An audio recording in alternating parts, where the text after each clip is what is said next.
ധനുഷ് വിഘ്നേഷ് രാജ ടീമിൻ്റെ കര FDFS കണ്ടു. ധനുഷിൻ്റെ കരിയറിലെ 54ാമത്തെ സിനിമയാണ് കര. പോർത്തൊഴിൽ എന്ന സൂപ്പർ ഹിറ്റ് ചിത്രത്തിന് ശേഷം വിഘ്നേഷ് രാജ സംവിധാനം ചെയ്യുന്ന ചിത്രമെന്ന നിലയിൽ ഈ സിനിമ വലിയ പ്രതീക്ഷയോടെയാണ് ഇന്ന് റിലീസ് ചെയ്തിരിക്കുന്നത്. 1991 ഗൾഫ് യുദ്ധ പശ്ചാത്തലത്തിൽ തമിഴ്നാട്ടിൽ നടക്കുന്ന ഒരു ചെറിയ കഥയാണിത്. ധനുഷിനെ കൂടാതെ ചിത്രത്തിൽ മമിത ബൈജു, ജയറാം, സുരാജ് വെഞ്ഞാറമൂട്, KS രവികുമാർ, കരുണാസ് തുടങ്ങിയവരും പ്രധാന വേഷങ്ങളിൽ എത്തിയിരിക്കുന്നു. ഒരു മോഷ്ടാവിൻ്റെ ജീവിതത്തിലൂടെയാണ് സിനിമ തുടങ്ങുന്നതും സഞ്ചരിക്കുന്നതും. കുറ്റകൃത്യങ്ങളെല്ലാം ഉപേക്ഷിച്ച് മാന്യമായ ജീവിതം നയിക്കാൻ ആഗ്രഹിക്കുന്ന കരയ്ക്ക് തൻ്റെ കുടുംബത്തിൻ്റെ പൂർവിക സ്വത്തുകൾ വീണ്ടെടുക്കാൻ വീണ്ടും നിയമവിരുദ്ധമായ മാർഗങ്ങൾ തേടേണ്ടി വരുന്നതായി സിനിമയിൽ പറയുന്നു. 91 ഗൾഫ് യുദ്ധകാലത്തെ ഇന്ധനക്ഷാമവും സാമ്പത്തിക പ്രതിസന്ധിയും സിനിമയുടെ അന്തരീക്ഷത്തെ സ്വാധീനിച്ചിട്ടുണ്ട്.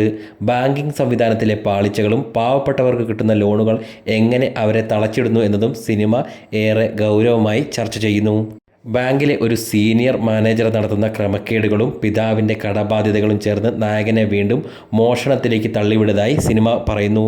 മോഷണത്തെ ഇവിടെ പല രംഗങ്ങളിലും സിസ്റ്റത്തോടുള്ള ഒരു പോരാട്ടമായി സംവിധായകൻ ചിത്രീകരിച്ചിരിക്കുന്നതായും കാണാം.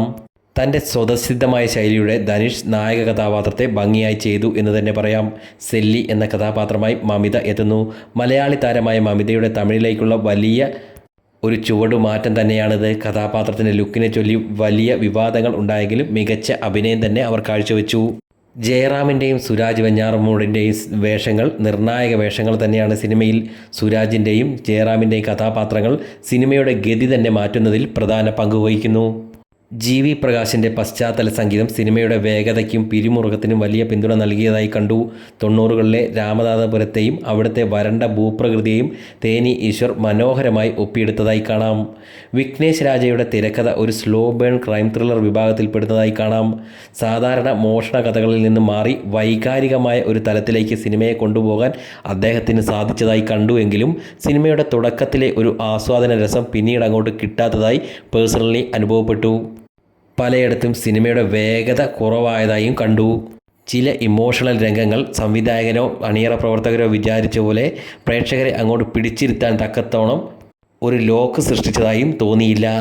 സിനിമയെ അടിമുടി നോക്കുമ്പോൾ മമിത ബൈജുവിൻ്റെ രംഗങ്ങൾ കുറവായിരുന്നതായും കാണാം. ഇൻ ഷോർട്ട്, ഒറ്റത്തവണ കണ്ടിരിക്കാവുന്ന ആവറേജ് ലൈനിൽ നിൽക്കുന്ന ഒരു സാധാ തമിഴ് സിനിമയാണ് കര. പാർഷ്യലി സാറ്റിസ്ഫൈഡ് ആണ്.